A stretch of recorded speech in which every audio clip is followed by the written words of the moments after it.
The year is 1325.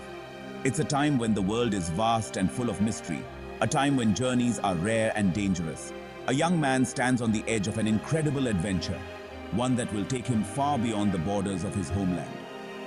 His name is Abu Abdullah Muhammad ibn Battuta, a name destined to be etched in the pages of history, not just for his travels, but for his contributions to knowledge and understanding between cultures. Born in Tangier, Morocco, Ibn Battuta was a scholar, a legal expert, and a man driven by an unquenchable thirst for exploration. From a young age, he showed a keen interest in religious studies and discovering the world. Driven by a deep devotion to Islam and an unquenchable curiosity for the world beyond my homeland, I embarked on a journey that would span nearly 3 decades and cover over 75,000 miles. My initial goal was the pilgrimage to Mecca, but that was just the beginning.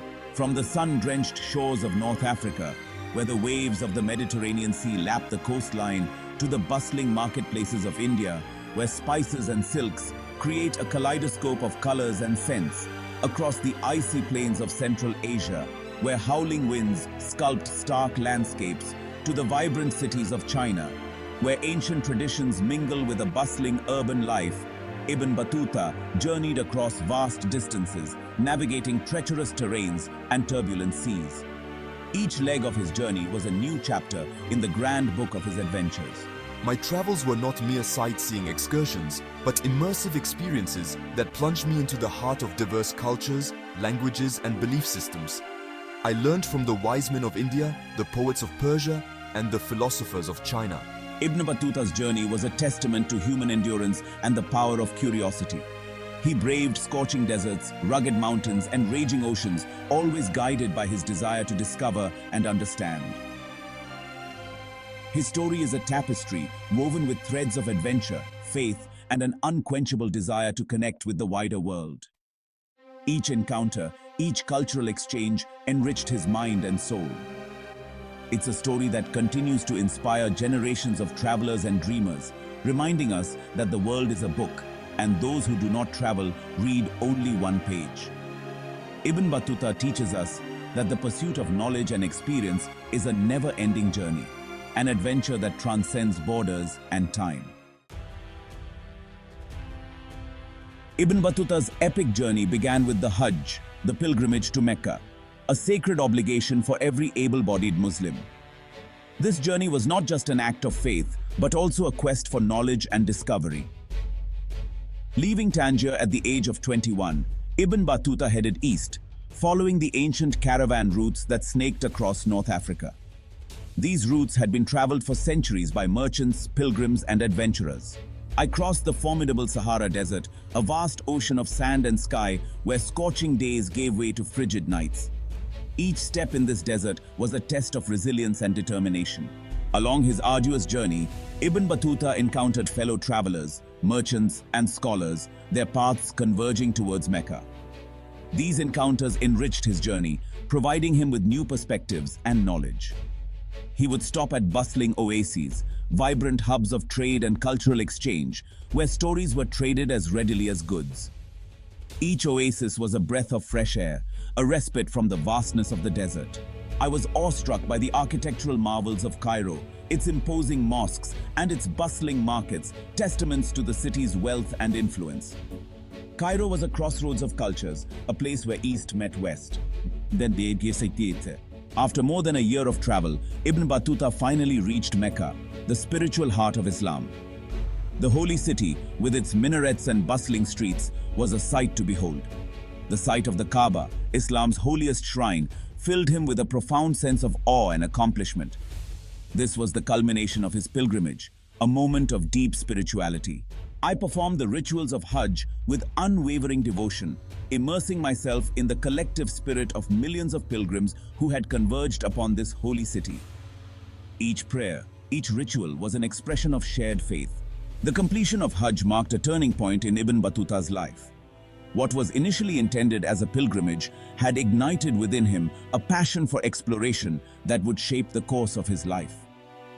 The world lay before him, brimming with mysteries and wonders to uncover. The world beckoned, and Ibn Battuta, no longer content with the familiar, resolved to answer its call. His journey was just beginning, and each step would bring him closer to the unknown. With the blessings of Mecca still fresh in his heart, Ibn Battuta ventured further east. His compass pointed towards the fabled lands of Persia and Iraq. He journeyed into the heart of the Islamic Golden Age, a period of unprecedented intellectual and cultural flourishing. In Persia, I was captivated by the architectural grandeur of Isfahan, its mosques adorned with intricate tile work and its soaring minarets piercing the sky. I wandered through bustling bazaars, their stalls overflowing with exotic spices, shimmering silks, and exquisite carpets. He engaged in lively discussions with Persian scholars, immersing himself in their rich literary and scientific traditions.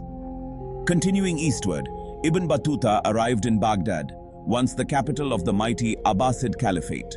Though the city had declined from its former glory, it remained a center of learning and scholarship.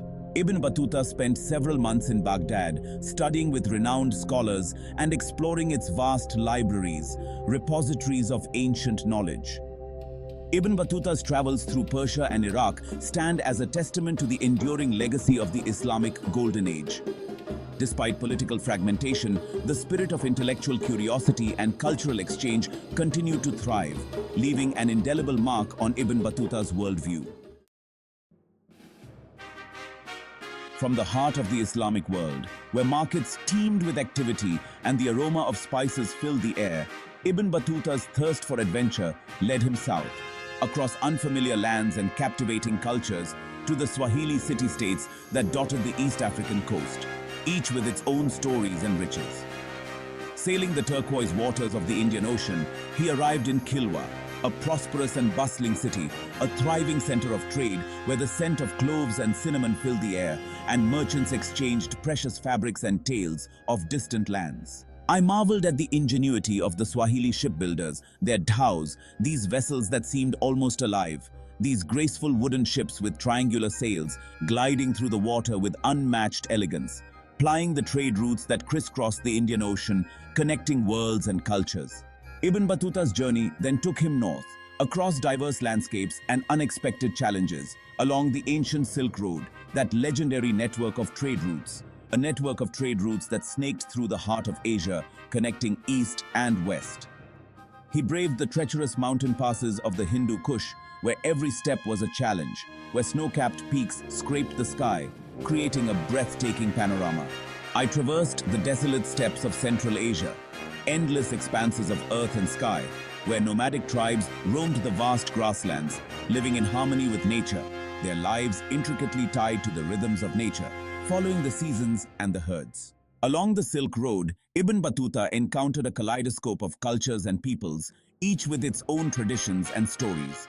He exchanged tales with merchants from distant lands, learning from their experiences and journeys, their caravans laden with silks, spices, and precious stones, symbols of the richness and diversity of these exchanges. He witnessed the religious fervor of Buddhist monks in their mountaintop monasteries, where spirituality permeated every stone, and the nomadic traditions of Turkic tribes who roamed the steppes, perpetuating an ancestral way of life in harmony with nature.